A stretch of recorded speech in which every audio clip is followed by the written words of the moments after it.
Il n'y a plus de saison.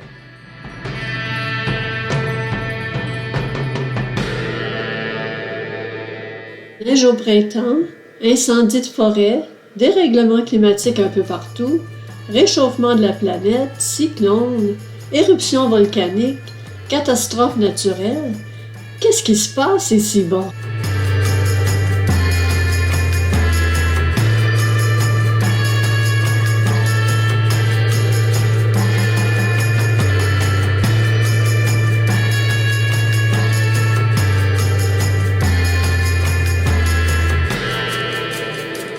Même si certains scientifiques ou politiques essaient de nous rassurer en nous disant « Tout va très bien, Madame la Marquise », au fond de nous, on sent très bien qu'il y a quelque chose qui ne tourne pas rond sur la planète.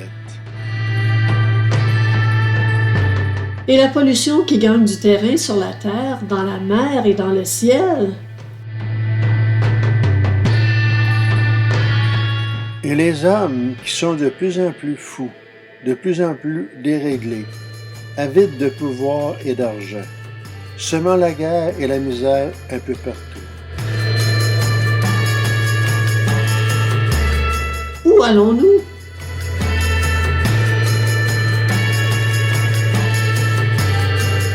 Pourquoi sommes-nous frappés par tous ces fléaux?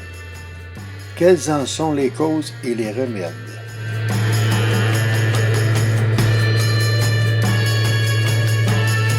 Ce n'est pas la peine d'aller chercher sur Mars la solution à tous ces problèmes. La cause du mal n'est pas loin, elle est au fond de nous.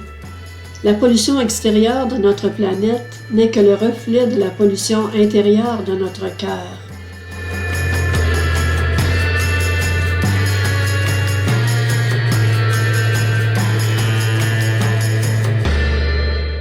Déjà, il y a 2000 ans, l'apôtre Paul dans la Bible nous mettait en garde.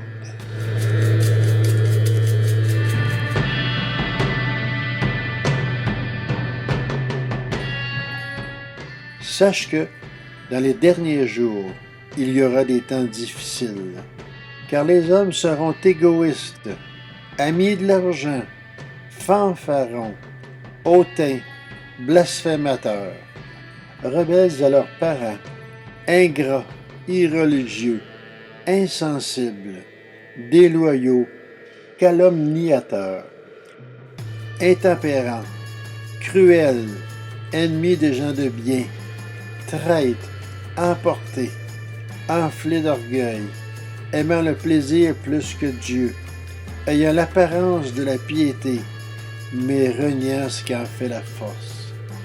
La deuxième épître de Paul à Timothée, chapitre 3, versets 1 à 5.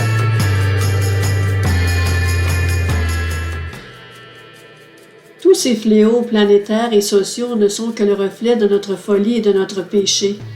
Au travers de toutes ces catastrophes, le Dieu de l'univers nous crie son message.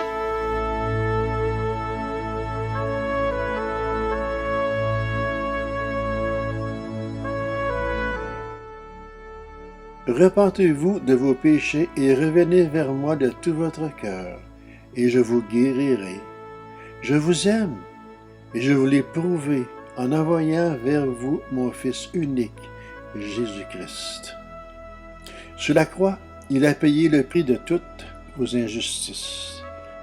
Croyez en lui et demandez-lui de diriger votre vie, et il la transformera. Car Dieu a tant aimé le monde qu'il a donné son Fils unique, afin que quiconque croit en lui ne périsse pas, mais qu'il ait la vie éternelle. L'Évangile de Jean, chapitre 3, verset 16.